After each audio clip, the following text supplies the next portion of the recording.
Is food waste an idea that's past its sell-by date? There will be a point in the future, some distant future, where there should be no food waste of any kind. It's absolutely fundamental that we tackle food waste in order to tackle climate change. We need to start realising the direct links between food waste, food surplus on the natural environment and what impact that is happening, but also what benefit there is of getting it right. What's unique about a retail space is we sit in that sort of pivotal point where we can influence what happens in the customers' homes, but also what happens in the supply chain, right down onto farm or fishery. I'm Ben Thomas, I'm the Senior Environment Manager for Waitrose. So if you haven't heard of Waitrose, we're a UK food retailer. We have been in business for an awful long time now. We have a huge reputation that sits behind the logo around the work that we do in the environment space and beyond. Being part of a business, especially a business of this size, you can make a huge positive impact on the environment if the right decisions are made. The food system as it stands at the moment is pretty broken. There's lots of areas of wastage, and that could be from delivery from processor right through to shop. If we look at food waste in its entirety, you've obviously got in-home, which we assume to be about 70% of all food waste occurring in the UK. An awful lot of produce wouldn't have made it through this season because of the climatic conditions we've seen. We never want a customer to walk into one of our shops and see an empty shelf. So there's always a push to get product onto shelf, but we need to make sure that we sell that product through. So there's a balancing act in retail for us to make sure that we don't generate waste. Many suppliers you speak to, they'll always say we don't generate waste. There's no such thing. But over the last few years, we've been doing what we call whole chain plans, which is essentially walking our supply chain to identify surplus and then trying to put it to the best use. Essentially having ranges of products that utilise surplus and incorporate those materials that would otherwise end up as waste. The wonderful Wonky range offers an end market for produce that would otherwise go to waste.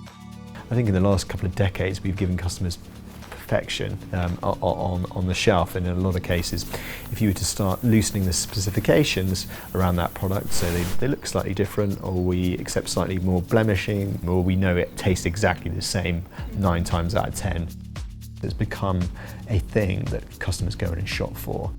On the flip side, when we look in customers' homes, and that's where it becomes really quite interesting.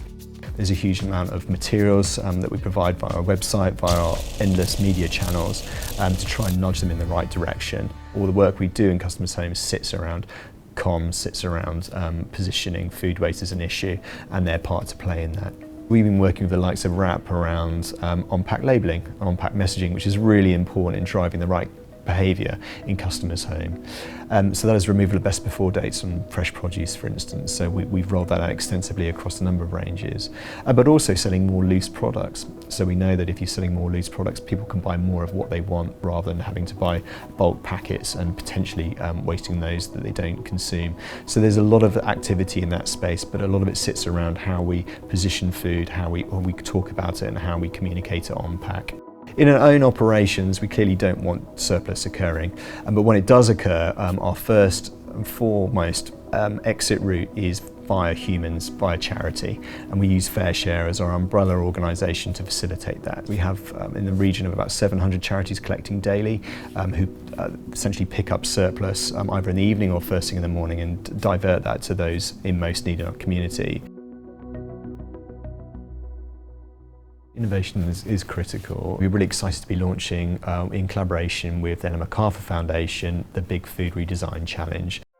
Through the redesign, we're hoping to sort of bring to life those products that are grown regeneratively, are grown or utilising surplus materials. We really want to drive home the whole redesign element, so ensuring that customers are aware of the provenance of how the product was produced, the inputs, and the consideration for nature and tackling food waste. Collaboration is absolutely pivotal to tackling food waste more broadly. It involves us working really closely with the other retailers, but also working with our supply base.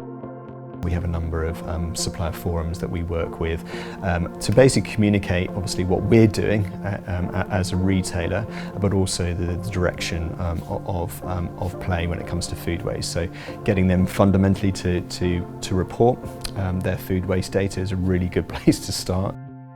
So getting them equipped with the knowledge and be able to communicate confidently to customers is really, really important. We look both upstream and downstream in a supply chain. It really is a shared responsibility we need to take for this. It takes a huge amount of coordination between the various stakeholders, whether that be the supplier, the transport, the charitable sector, the retailer, to make it happen. Connecting the dots and making sure that everyone's aware of what we're doing and why we're doing it. Food waste is a huge contributor to climate change. End of story. There's a critical mass that we've never seen before in the food sector, addressing and acknowledging the issues that we're facing, but also the action that's being taken is quite extraordinary.